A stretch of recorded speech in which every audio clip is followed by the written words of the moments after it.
Hello student, welcome to इको विश्वन से, जहाँ पढ़ते हैं परफॉर्मेंस बहुत ही अलग अंदाज में। तो कैसे हैं आप सब? मैं आशा करता हूँ आप सब अच्छे होंगे, पढ़ तो रहे होंगे। आप सभी के पेपर चल रहे हैं और हम यहाँ पर कुछ प्रीवियस ईयर पेपर कर रहे थे। और हमारा जो ये प्रीवियस ईयर पेपर चल रहा था, ये आपका इकोनॉमिक्स का प्रीवियस ईयर पेपर चल रहा था। किसका चल रहा था? इकोनॉमिक्स का प्रीवियस ईयर चल रहा था। और ये MA सेकेंड सेमेस्टर का प्रीवियस ईयर था। MA सेकेंड सेमेस्टर का प्रीवियस ईयर था, जून 24 वाला। और इसका टाइटल था इंडस्ट्रियल इकोनॉमिक्स। ठीक है, मैंने आपको कहा था 2 वीडियो में से कंप्लीट करेंगे। हमने 50 तक क्वेश्चन कर लिए थे यहाँ पर। उसके बाद हम चलते हैं, उसके आगे क्वेश्चन करेंगे। कहाँ तक आ गए थे हम? 50 क्वेश्चन तक आ गए थे हम। अब 51 के बाद देखना है। देखिए 51 क्वेश्चन पे देखते हैं। आप सभी ने पहली क्लास ले ली होगी, तो इससे पहली क्लास डाली थी। ठीक है, जिस बच्चे ने पहली क्लास नहीं लिया वो पहली क्लास ले लीजिएगा। उसमें आपको 50 क्वेश्चन कराए थे और इसमें हम नेक्स्ट 50 क्वेश्चन करेंगे। ठीक है, क्वेश्चन में देखते हैं, निम्न में से कौन सा उद्यमिता का प्रकार नहीं है। देखिए टाइप्स पूछ रहा है कि कौन एंटरप्रेन्योरशिप का टाइप नहीं है। तो देखो टाइप्स की अगर बात करें तो जो स्मॉल बिजनेस होता है उसमें पहला जो ऑप्शन है वो स्मॉल बिजनेस के लिए है, मतलब कि ये तो टाइप है। ठीक है, अगर बात करें लार्ज स्केल आपका एंटरप्रेन्योरशिप, ये भी आपका उसमें आता है, टाइप में आता है। और स्टेबल दोनों भी टाइप में आते हैं। शुरू के 3 तो भाई टाइप में आते हैं। अगर बात करें लास्ट की, तो लास्ट में जो हिंदी में लिखा है, हिंदी में है अंत्य उद्यमिता, तो हिंदी में तो सही लिखा है, इंग्लिश में से एंटरप्रेन्योरशिप लिख दिया है। इसमें इंट्रा करना था। क्या करना था? इंट्रा। ठीक है, तो इंग्लिश में ऑप्शन इसका थोड़ा सा गलत दिया हुआ है, इसे इंट्रा लिखा जाएगा, इंट्रा एंटरप्रेन्योरशिप। तो जब इसका आंसर आपका सही हो जाएगा, मतलब कि जो टाइप नहीं है वो है डी। ठीक है, तो डी आपका सही हो जाएगा। ठीक, आगे चलते हैं नेक्स्ट क्वेश्चन पे। Which of these actions of the an entrepreneur will most likely result in creative destruction. देखिए क्या पूछना चाह रहा है, वो पूछना चाह रहा है कि निम्न में से कार्य के परिणाम स्वरूप रचनात्मक विनाश होने से सबसे अधिक संभावना होगी। तो किसकी होगी? तो आपका A option, developing a new product. ठीक है, जब हम एक नया उत्पादन विकसित करना चाहते हैं तो ऐसी कंडीशन में जो क्या कह सकते हैं हम कि कार्य के जो परिणाम स्वरूप जो रचनात्मक विनाश होगा उसकी सबसे ज़्यादा अधिक संभावनाएं होती है। ठीक है, नेक्स्ट क्वेश्चन में चलते हैं। नेक्स्ट क्वेश्चन क्या कह रहा है, निम्न में से किस सिद्धांत में कौशल के कार्य के रूप में मध्यम मात्रा में जोखिम लेना शामिल है, ना कि अवसर के रूप में। ठीक है, ये कोई सिद्धांत दिया गया, मतलब कि एक थ्योरी है, और इस थ्योरी में क्या कहा गया है कि जो रिस्क है, ठीक है, रिस्क जो है वो एक फंक्शन है, स्किल आर नॉट चांस। ठीक है, तो क्या इसका आंसर हो जाएगा? इसका आंसर हो जाएगा A option, need for achievement. एक थ्योरी है जिसका नाम है नीड फॉर अचीवमेंट थ्योरी। ठीक है, तो इस थ्योरी से जुड़ा हुआ ये स्टेटमेंट है आपका। चलिए नेक्स्ट चलते हैं। Which of these is not A category of external forces that effects A business.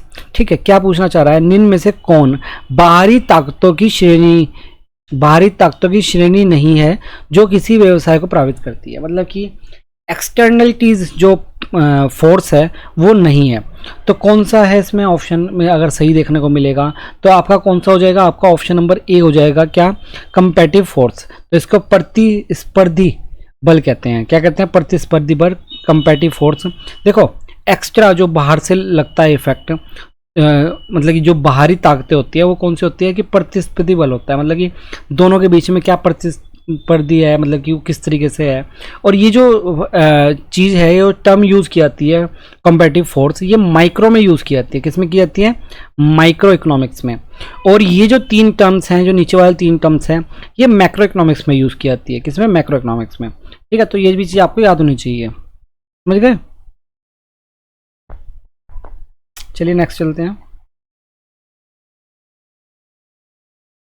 क्या पूछ रहा है, औद्योगिकरण व्यापक रूप से आर्थिक प्रगति एवं उच्च जीवन स्तर की कुंजी है। ये किसने कहा? एक स्टेटमेंट है कि industrialization is the key to vesper economic process and higher standard of living. तो ये किसने कहा है? ये आपके किसने कहा है? ये आपके जो, अच्छा दोनों के नाम दे रखे हैं क्या? ठीक है, आपका ए पीटी वेयर और आपके सेकंड जो नाम है BS यमन, दोनों ने ही ये स्टेटमेंट दिया है, दोनों का ही स्टेटमेंट है, कई बार एक ही देता है, इसमें दोनों दे दिया, तो ये आपके A और B दोनों सही हो जाएंगे। नेक्स्ट क्वेश्चन पे जाते हैं। क्या क्या रखा है, विश्व के किस देश में सर्वप्रथम औद्योगिक क्रांति हुई? ठीक है, जो इंडस्ट्रियलाइज रेवोल्यूशन था वो सबसे पहले किस देश में हुई? तो सबसे पहले वो किस देश में हुई? ब्रिटेन में हुई, ब्रिटेन में हुई। और 18th सेंचुरी की बात है, 19वीं सदी की बात है। और किस चीज़ में थी वो? कपड़ा उद्योग के लिए थी। किसके लिए? कपड़ा उद्योग के लिए थी। तो कपड़ा उद्योग के लिए क्रांति हुई थी। और इसमें क्या था कि कपड़ा उद्योग में जो मशीनीकरण था उससे जुड़ा हुआ था ये। ठीक है, नेक्स्ट चलते हैं। पब्लिक तथा प्राइवेट लिमिटेड दोनों कंपनियां किस फर्म में श्रेणी में शामिल होती है? देखिए, which firms both public and private limited companies in included, तो किस में होती है? तो पब्लिक और प्राइवेट दोनों की बात कर रही है एक साथ, तो वो जॉइंट स्टॉक कंपनी कहलाती है। क्या कहलाती है? Joint stock company. चलिए नेक्स्ट क्वेश्चन पे चलते हैं। साझेदारी फर्म की शर्तों का उल्लेख कंपनी एक्ट के किस अनुच्छेद में हुआ? बहुत इंपॉर्टेंट क्वेश्चन है। ठीक है, पार्टनरशिप से जुड़ा हुआ है। तो ये किससे जुड़ा होता है? ये सेक्शन 11 से जुड़ा होता है। किससे जुड़ा होता है? सेक्शन 11। और ये ओल्ड इंडिया कंपनीज एक्ट है। ये जो एक्ट है ना बेटा, इसका नाम होता है ओल्ड इंडिया कंपनी एक्ट। क्या? Old India company act.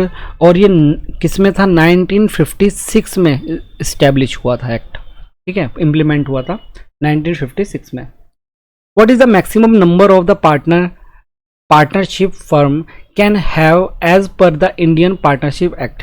Indian partnership act के अकॉर्डिंग कितने नंबर्स में बांटा गया है? मतलब कि साझेदारी में कितने नंबर्स हो सकते हैं? तो ये कितने नंबर हैं? देखो, ये थोड़ा सा डाटा मैं बता देता हूँ। ये 2023 का पेपर था, 23 का, 24 का था, जो भी उस समय का डाटा के अकॉर्डिंग। अब ये चेंज हो चुका है। ठीक है, तो देखो समझिए, अगर आपकी बैंकिंग व्यवसाय है, मतलब कि आपका बैंकिंग व्यवसाय है, तो ये संख्या 10 है। कितनी है? 10 है। ठीक है, अगर आपकी नॉर्मल कोई कंपनी है तो उसमें ये ऑप्शन आ जाएगा सी ऑप्शन, ठीक, 20।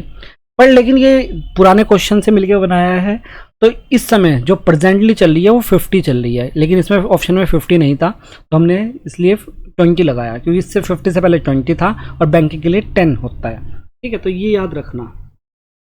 ठीक, Who wrote the theory of industrial organizations? ठीक है, किसने ये लिखी है? ठीक है, the theory of industrial organization किसने लिखी है? तो ये आप सभी को पता होना चाहिए, इंपॉर्टेंट क्वेश्चन है। ठीक है, रिपीटिंग में देखने को मिल सकता है ये वाला क्वेश्चन। तो ये लिखी है आपकी ऑप्शन ए, जेन ट्रेड ने, तो इन्होंने लिखी हुई है। और ये इन्हें नोबेल प्राइज़ मिला था 2014 में। ठीक है, 2014 में नोबेल प्राइज़ मिला था इन्हें इस चीज़ के लिए, तो ये इसलिए भी इम्पोर्टेंट हो जाता है, नोबेल प्राइज़ विनर है। ठीक है, उसके बाद पूछ रहा है, who among the flowing propounded the loanable fund theory? एक थ्योरी है जिसे बोलते हैं लोनेबल फंड थ्योरी। तो लोनेबल फंड थ्योरी को किसने बताया है? तो ये आप सभी को पता होना चाहिए किसने बताया है। आपका नट विक्सेल ने बताया है। ठीक है, तो आप इसे याद रखना। एक ये स्वीडिश, ऐसे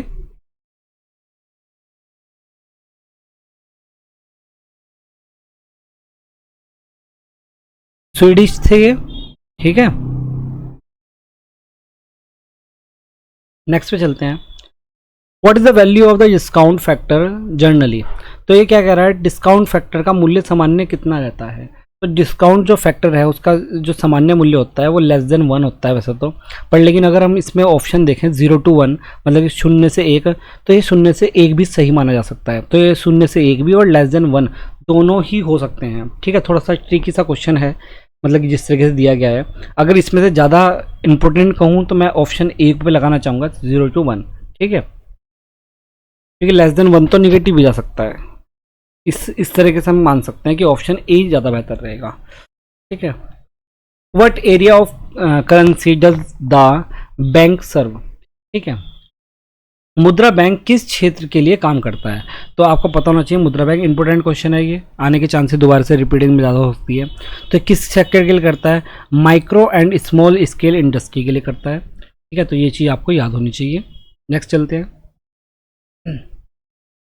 Whose statement is that India's salvation in cottage and small scale industries, Bharat का मौज कुटीर एवं लघु उद्योग में निहित है, यह कथन किसका है?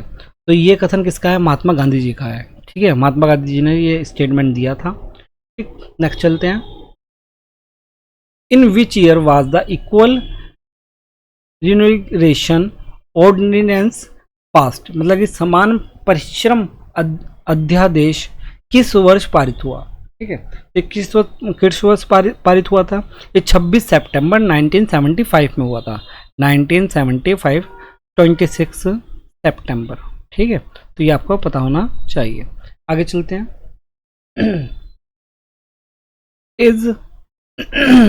It is the IT centre of the Uttar Pradesh. Uttar Pradesh का IT सेंटर आप सभी को पता है, नोएडा है। ठीक है। कर्मचारी भविष्य निधि योजना कब प्रारंभ हुई? ठीक है, तो ये कब प्रारंभ हुई है? तो ये 1952 में प्रारंभ हुई है। बी ऑप्शन ठीक हो जाएगा। ठीक है, नेक्स्ट क्वेश्चन पे चलते हैं। नवाचार के रूप में परिभाषित किया गया है। ठीक है, इनोवोलेंस इज डिफाइंड एज, तो किस तरह डिफाइन किया गया है? तो आपका ऑप्शन नंबर डी है, कम्युनिकेशनाइजेशन ऑफ ए न्यू प्रोडक्ट और प्रोसेस, एक नए उत्पादन या प्रक्रिया का व्यावसायीकरण। तो ये आपका डी ऑप्शन बिल्कुल सही हो जाएगा इसमें। अगर बात करें बाजारीकरण की बात है, ठीक है, तो बाजारीकरण से क्या तात्पर्य है, इसको समझते हैं। तो बाजारीकरण से क्या तात्पर्य है? बाजारीकरण से आपका तात्पर्य है ए कलेक्टिव प्रोसेस से, ए कलेक्टिव प्रोसेस, ये रहा ऑप्शन नंबर सी, एक कलेक्टिव प्रोसेस से। एक कलेक्टिव प्रोसेस होता है बाजारीकरण। नेक्स्ट चलते हैं। भारत में सर्वप्रथम संगठित होने वाला मजदूरी संघ कौन सा था? ठीक है, तो अच्छा क्वेश्चन है। तो इसका आंसर क्या है? मद्रास लेबर यूनियन है। ठीक है, क्या है इसका आंसर? Madras union labour. हाँ, और इसके बारे में कुछ और चीज़ें बता देता हूँ। तो ये कब बना था? मद्रास यूनियन 1918 में बना था ये। ठीक है, और किसके द्वारा बनाया था? बीपी वाडिया, बीपी वाडिया के द्वारा बनाया गया था। ठीक है, चलिए आगे चलते हैं।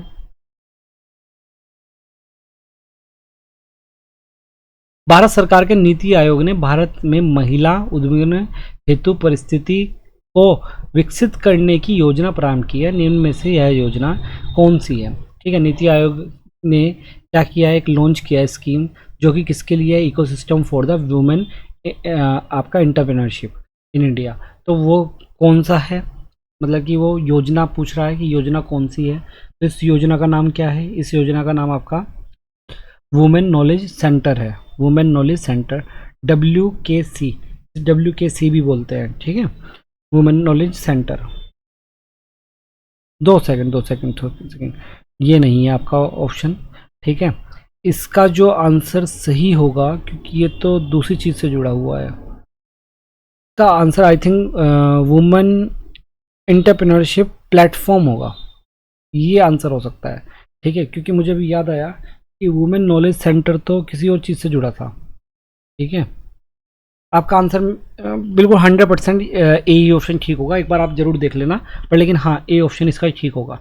वुमेन एंटरप्रेन्योरशिप प्लेटफॉर्म होगा। हाँ, ठीक है, वो मुझे किसी और चीज़ के लिए याद आया। ट्रेडमार्क रिलेटेड टू, ठीक है, बात हो रही है ट्रेडमार्क की, किस चीज़ से रिलेटेड है? तो ट्रेडमार्क किस चीज़ से रिलेटेड है? आपका ब्रांड से रिलेटेड है, या आप ट्रेडमार्क दे सकते हो, कोई आपकी ब्रांड आइडेंटिटी हो जाती है, ये तो पता होगा आपको। The correct sequence in A business plan can be, देखो व्यवसाय योजना को सही क्रम में चलाने के लिए क्या होता है? तो सबसे पहले क्या होता है? सबसे पहले आपका कार्य सारांश मतलब कि आपकी समरी होनी चाहिए। नंबर दूसरे पे आ जाता है आपका क्या, नंबर दूसरे पे आना चाहिए डिटेल अबाउट द एंटरप्रेन्योर में आपकी डिटेल्स होनी चाहिए। और नंबर तीसरे पे आ जाता है मार्केटिंग करना और इकोनॉमिकली डिटेल्स में लिखना। और लास्ट में आता है फाइनेंशियल डिटेल्स, आपकी लास्ट में होती है फाइनेंशियल डिटेल। तो आपका ऑप्शन कौन सा ठीक हो जाएगा, जिसमें ए बी सी डी आएगा, क्या आएगा, A B C D, A B C D option A ही आपका ठीक हो जाएगा। ठीक है, ये आपका ठीक हो जाएगा। आगे चलते हैं, क्या कह रहा है, out of the following which are the most common error committed by entrepreneurship. तो एक एरर होता है, 2 सेकंड रुकिए भैया।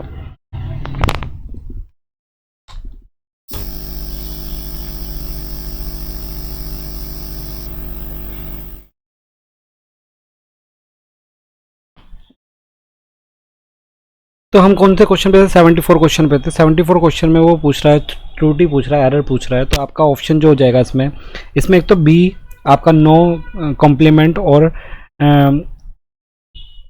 डेडिकेशन, और आपका सी ऑप्शन प्रोपोजिंग मार्केट। ठीक है, दोनों हो जाएंगे इसमें एरर में। तो आपका ऑप्शन ठीक हो जाएगा बी और सी ओनली, मतलब कि ऑप्शन बी आपका।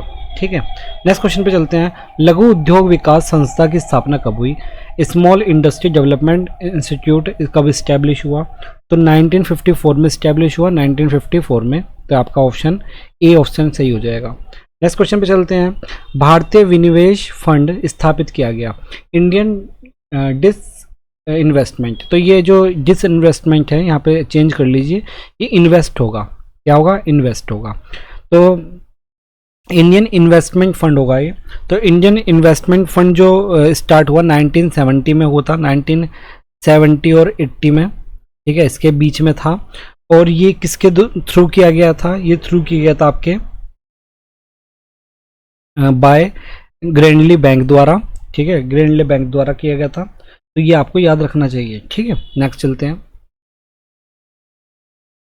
क्या कह रहा है, महिला उद्यमियों को समर्थन देने के लिए महिला और बाल विकास मंत्रालय। ठीक है, ये एक मिनिस्ट्री है, ministry of women and child development. तो ये किसको सपोर्ट करती है वुमेन एम्पावरमेंट में। तो ये किस चीज़ के लिए सपोर्टेबल है, ये आपका वुमेन ई हेड के लिए है, वुमेन ई हेड, बी ऑप्शन आपका ठीक हो जाएगा।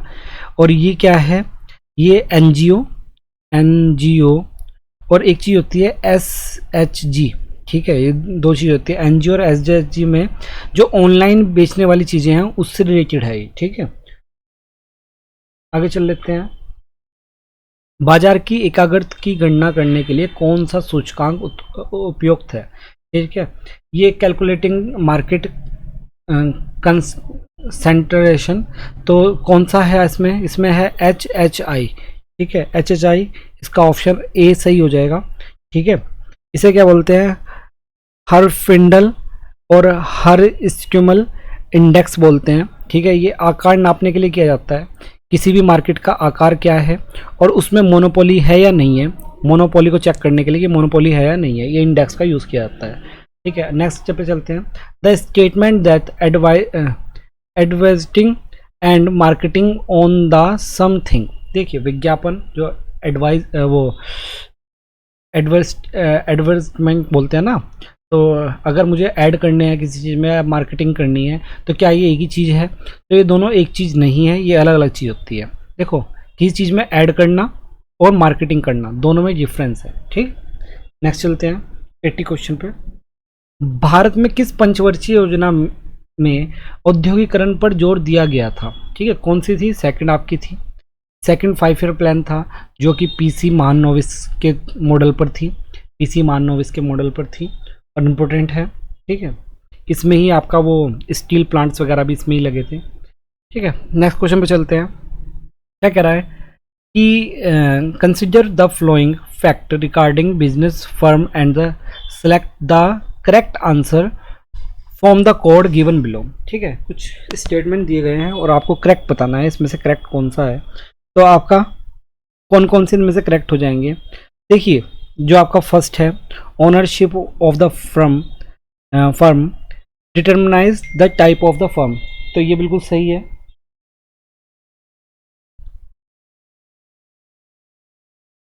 ठीक है, तो ये बिल्कुल सही है। और सेकंड वाला, the size of the firm is helpful in the classification, ये भी सही है। तो ऑप्शन आपका फर्स्ट एंड सेकंड बहुत आ जाएगा। ठीक है, नेक्स्ट पे चलते हैं। नेक्स्ट क्वेश्चन क्या कह रहा है, who give the idea of the economic development is the result of the human effect. आर्थिक विकास मानवीय प्रयत्नों का प्रतिफल है, यह विचार किसका है। ठीक है, तो यह विचार किसका है, यह विचार आपका ऑथर लेविस, ऑथर लेविस या ऑथर लुइस, आई थिंक ये ऑथर लुइस होना चाहिए, और यही ऑप्शन आपका ठीक होगा, बी ऑप्शन आपका ठीक हो जाएगा। ठीक है, नेक्स्ट चलते हैं। आपका 83 क्वेश्चन आ चुका है। उत्तर प्रदेश में माचिस निर्माता उद्योग का प्रमुख कौन सा है। तो माचिस के लिए जो सबसे ज़्यादा जाना जाता है वो बरेली जाना जाता है। कौन सा है, Bareilly.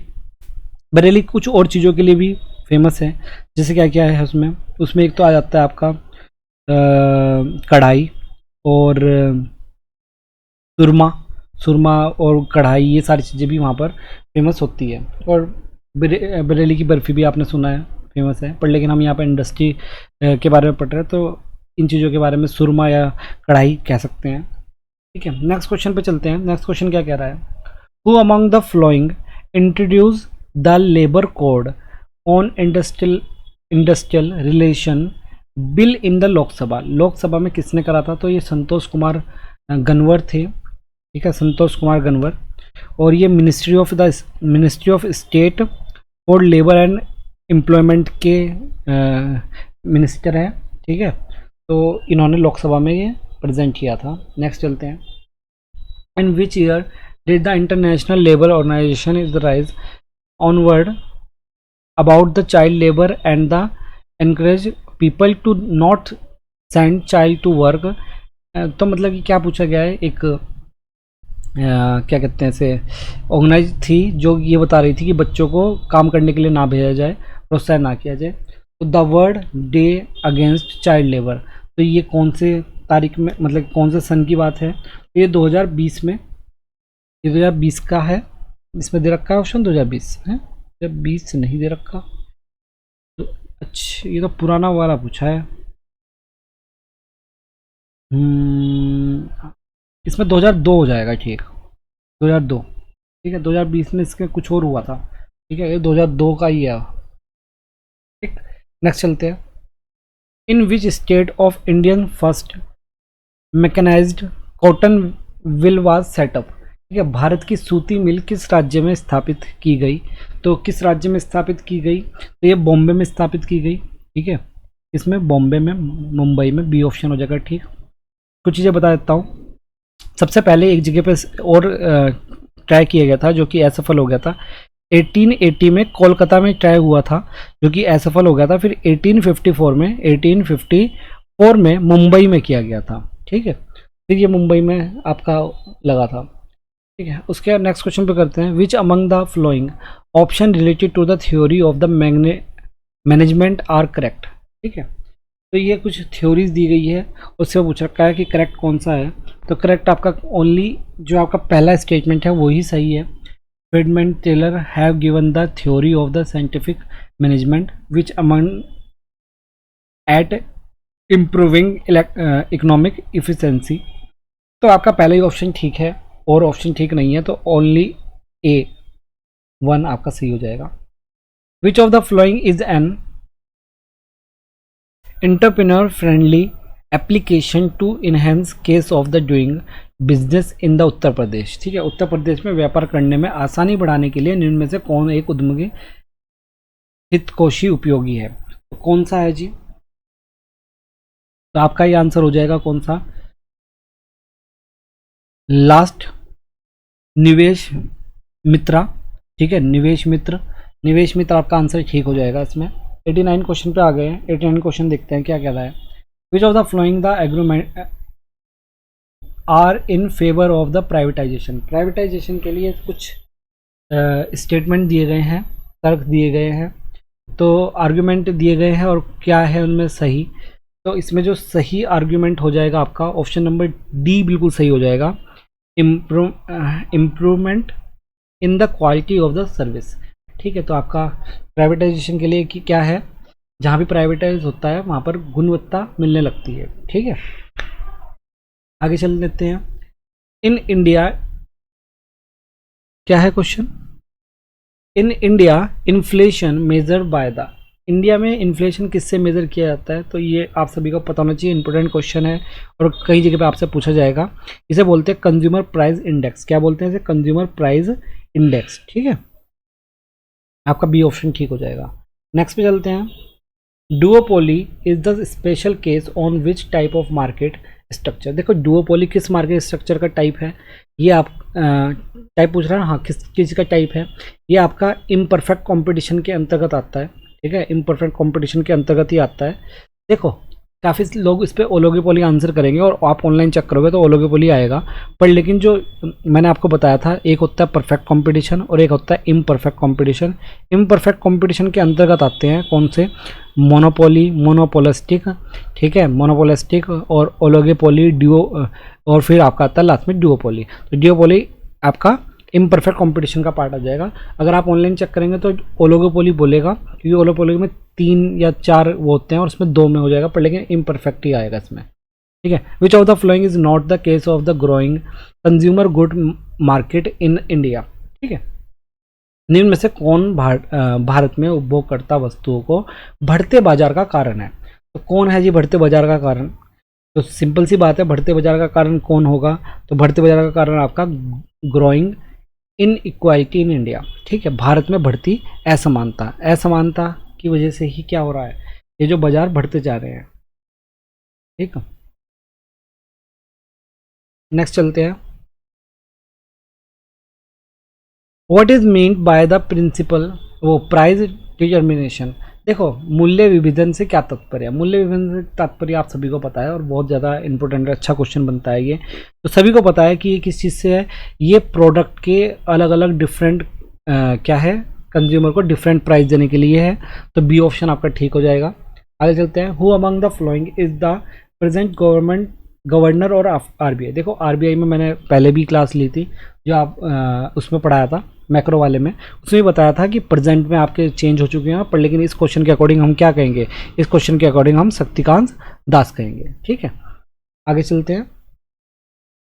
Rural infrastructure development fund RIDF was institute by the which of the flowing. तो सीधा सीधा सा आंसर है नाबार्ड। ठीक है, नाबार्ड के बारे में पहले मैंने सब कुछ बता रखा है आपको।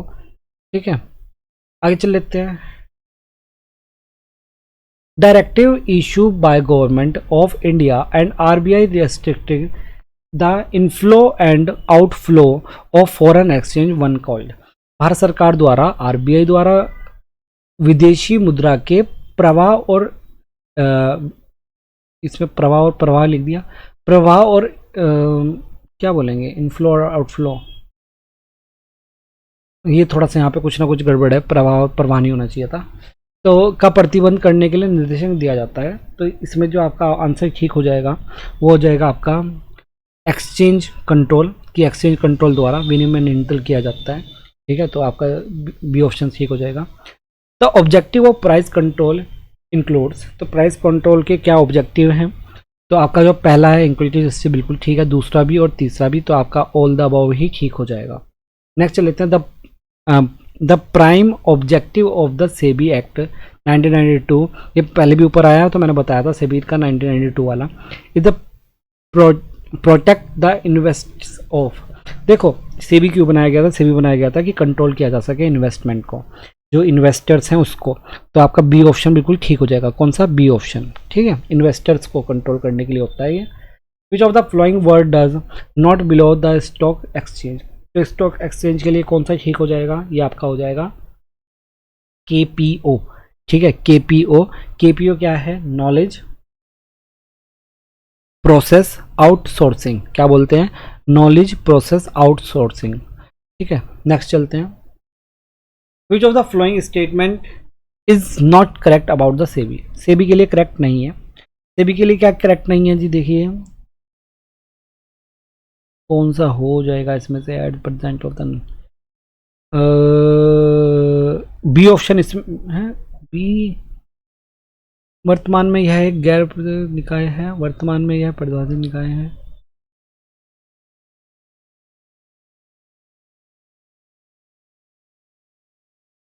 ऑप्शन नंबर सी इसमें बिल्कुल ठीक हो जाएगा। ठीक है, थोड़ा सा कंफ्यूज कर रहा था क्वेश्चन, पर लेकिन ऑप्शन नंबर ठीक हो जाएगा। मैं बता देता हूँ कैसे। 1988 में सेबी को इस्टेब्लिश किया गया था, बट लेकिन उस समय ये नॉन सैचुरेटेड थी, मतलब कि गैर वैधानिक थी, और 1992 में इसको वैधानिक कर दिया गया था। तो ये आपको पता होना चाहिए। ठीक है, 1992 में दे दिया गया था, तो मैंने इसलिए जो ऊपर ऑप्शन ऊपर आया था ना क्वेश्चन 1992 वाला, तो वो यही इसी चीज़ से जुड़ा हुआ था। ठीक है, तो ये आपका पेपर था। आई थिंक आप लोगों को समझ में आया होगा हर चीज़ अच्छे से।